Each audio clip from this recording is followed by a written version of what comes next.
पोई चिंगुड़ी घांट यही तरकारीटा प्रायतः समस्त पसंद आए जितेबाला खरादिने पूरा फ्रेश फ्रेश पोई मिलता है से यही घांट तरकारीटा प्रायतः समस्त घरे होता है। नमस्कार, मु रश्मि रश्मि यूट्यूब रे आपण मानक स्वागत।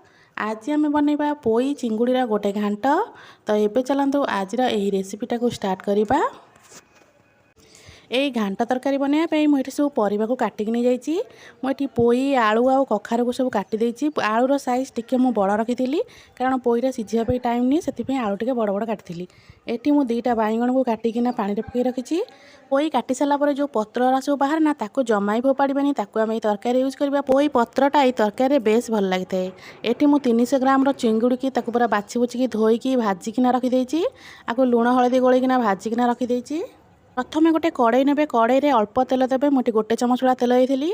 तेल आम टे भलसे तातीगला काटिक रखी पोई को देदेवा। काटिक रखी पोई को देकी गोटे रु 2 मिनट भाजीदेवा। पोई को एमती टे भाजी देते पोई तरकारी खाइला बेले जमा भी लालुआ लगी न थाए। तो पोई के मुझे भाजबार गोटे रु 2 मिनट होगा। एबे जो आलू आउ कखार रखी काटिकी देकी आपको भी गोटे 2 मिनट भाजीदेवा। टोटाल पोई आम 3 रु 4 मिनट भाया भजा हे। कखार और आलू 2 मिनट भाया भजा हे। तो आपको मुझे एपट सेपट करके भाजी देती आउ गोटे 2 मिनट। परिवा सब भाजला बेले गैस फ्लेम हाई ही रखिथे।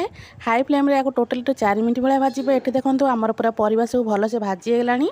आपको काढ़ी गोटे प्लेट रखिदे। एबे आमे गोटे मसला बनइबा। मसला बनइबा मुझे गोटे पियाज खंडे अदा अल्प रसुण और गोटे टमाटो को एमती काटिकिना नहीं जाइए।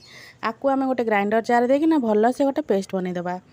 जो कड़ई में मुझे परिवा सब भाजी से कड़ई दे देती 2 रु 3 चमच भाला तेल। तापर से गोटे चमच भाला जीरा देती। जीरा टे फुटीगला गोटे बड़ साइज्र पियाज को काटिकिना एबे देदेवा। पियाज को भलसे भाजबे जमती पियाजर कलरटा आमर पूरा चेंज हो।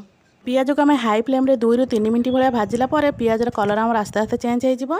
पियाजर कलर चेंज हो सारापर से अलग मसला सब यूज करवा। तो ये देखो पियाजर कलर आमर चेंज हो गलानी। तो जो मसला बन रखी अदा पियाज रसुणर ताकू एबे देदेवा। कटा मसला को दे सारापर गैस फ्लेम को मीडियम टू लो करेंगे। मीडियम टू लो रे आपको भलसे आम कसईबा 3 रु 4 मिनट भाया आपको एमती कसईबा जमती कि मसलार कंचा स्मेलटा पड़ेब। मीडियम टू लो फ्लेम रे आपको 3 रु 4 मिनट भाया कसई सारापर आम ए बेसिक गुंड मसला किसी यूज करवा। तो ये मोर कसईबार 3 रु 4 मिनट भाया होगलानी। ये गुंड मसला यूज करुँची। मुझे गुंड मसला नहीं स्वाद अनुसार लुण हलदी गुंड गोटे चमच लंका गुंड गोटे चमच काश्मीरी रेड चिली नहीं हाफ चमच चिकेन मसला नहीं 1.5 चमच। तो सबूक गुंड मसला को मुझे देती। गुंड मसला को दे सारापर मसला सहित गुंड मसला को भलसे मिसेदेवा। गैस फ्लेम लो रखिकी आपको 4 रु 5 मिनट भाया कसबे। ये मुझे कही रखुची जदि आपको आज यही रेसिपीटी भल लगे भिडियोटा को लाइक करेंगे शेयर करेंगे। चैनल जदि नुआ थे चैनल को सब्सक्राइब निश्चय करदेवे। मसला को मुझे भलसे गोल देती आपको एबे घोड़ेकिना 3-4 मिनट भी छाड़ीदबा। मसला को घोड़ेला बेले मझे मझे चेक करुवे ना मसला आमर तलू लगे। तो ये मोर 3 रु 4 मिनट भाया होगलानी। देखो तेल पूरा आमर उपरକୁ आसलानी। तो मसला आमर ये भलसे पूरा कषि होगलानी। मसला जो आम भलसे पूरा कषि होगलानी एम दबा भाजिकी रखी चिंगुड़ी को। चिंगुड़ी को तो आम आगुरी भाजिकी रखी थे। चिंगुड़ी को ये मसला धीरे आम आड करदबा। चिंगुड़ी को दे सारापर चिंगुड़ी को आउ गोटे रु 2 मिनट मसला सहित आम कसईबा। ये मुझे चिंगुड़ी सब दे देती। चिंगुड़ी को मसला सहित भलसे टिके गोलैदेवा। गोलैकिना गोटे रु 2 मिनट कि मसला सहित टिके आम कषिदेवा। मसलाटा को जिते भलसे कसईबे ना तरकार स्वादटा सेते बढ़ी जाए। तो मसला कसईबार टोटाल आमर 7 रु 8 मिनट भाया होगलानी। तो ये देखो चिंगुड़ी सहित मसला आमर पूरा बढ़िया से मिसीगलानी। एबे जो परिवा आम सब भाजिकी रखी ताकू एबे एठी ऐड करवा। को आम जो भाजी से प्राय 20% भाया सीझी जाइए। तो एबे आपको ये कषार ही आउ 20% भाया आम कषिला बेले से सीझीज। एबे सबू परिवा को मुझे देती। परिवा को दे सारापर ताकू आम भलसे टिके गोलैबा।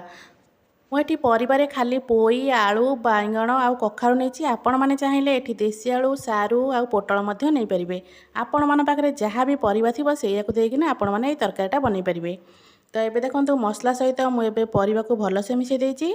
आपको भलसे एपट सेपट करके मिसई सारापर आपको घोड़ेकिना छाड़ीदबा 2 रु 3 मिनट।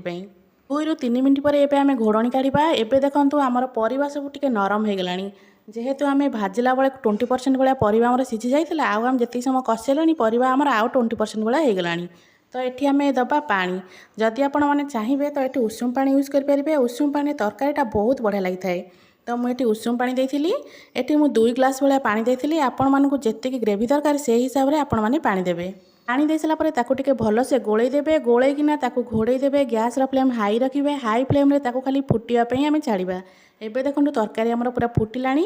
ଏବେ ଯେଉଁ ଆମେ ବାଇଗଣ କାଟିକି ରଖିଥିଲେ ଏବେ ବାଇଗଣକୁ ଦେଇବା। ପୋଇର ଯେଉଁ ପତ୍ର ଗୁଡ଼ା ସବୁ ମୁଁ ରଖିଥିଲି ନା ତାକୁ ଏବେ ଛୋଟ ଛୋଟ ଖଣ୍ଡ କରି କାଟି ଦେଇଛି, ତାକୁ ଏବେ ଏଥିରେ ଦେଇଦେବା। ପୋଇ ପତ୍ର ଆଉ ବାଇଗଣକୁ ତରକାରୀ ସହିତ ଭଲସେ ମିଶାଇ ଦେବେ।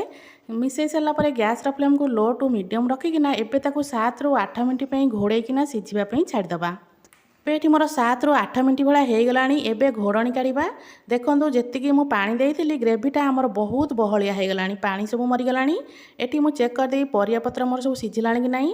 ଏଇଟା ଆମେ ଆଳୁକୁ ବଡ଼ ବଡ଼ ସାଇଜ୍ରେ କାଟିଥିଲେ, ଟିକେ ଚେକ୍ କରିଦେବା ଆଳୁଟା ଆମର ସିଝିଲାଣି ନାହିଁ। ଏଠି ଦେଖନ୍ତୁ ଆଳୁଟା ଆମର ପୁରା ବଢ଼ିଆ ସେ ସିଝି ଯାଇଛି। ତ ତରକାରୀ ଆମର ଏବେ ପୁରା ହେଇଗଲାଣି। ଆଉ ଉପରେ ଅଳ୍ପ ଗରମ ମସଲା ଦେଇଦେବା। ଯଦି ଆପଣମାନଙ୍କ ପାଖରେ ଧନିଆ ପତ୍ର ଥିବ ଧନିଆ ପତ୍ର ଅଳ୍ପ ଦେଇଦେବେ। ତ ଏବେ ଆମର ପ୍ରସ୍ତୁତ ହୋଇଗଲା ପୋଇ ଚିଙ୍ଗୁଡ଼ିର ଘାଣ୍ଟ। ଆପଣମାନେ ଏମିତି ପୋଇ ଚିଙ୍ଗୁଡ଼ିର ଘାଣ୍ଟ ବନେଇ ଉଷୁନା ଭାତ ସହିତ ଖାଇବେ, ବେଶ୍ ଭଲ ଲାଗିବ। ଯଦି ଆପଣମାନଙ୍କୁ ଆଜିର ଏହି ରେସିପିଟି ଭଲ ଲାଗିଥିବ ଭିଡ଼ିଓଟାକୁ ଲାଇକ୍ କରିବେ, ସେୟାର କରିବେ। ଚ୍ୟାନେଲ ଯଦି ନୂଆ ଥିବେ ଚ୍ୟାନେଲକୁ ସବସ୍କ୍ରାଇବ୍ ନିଶ୍ଚୟ କରିବେ। ଜୟ ଜଗନ୍ନାଥ।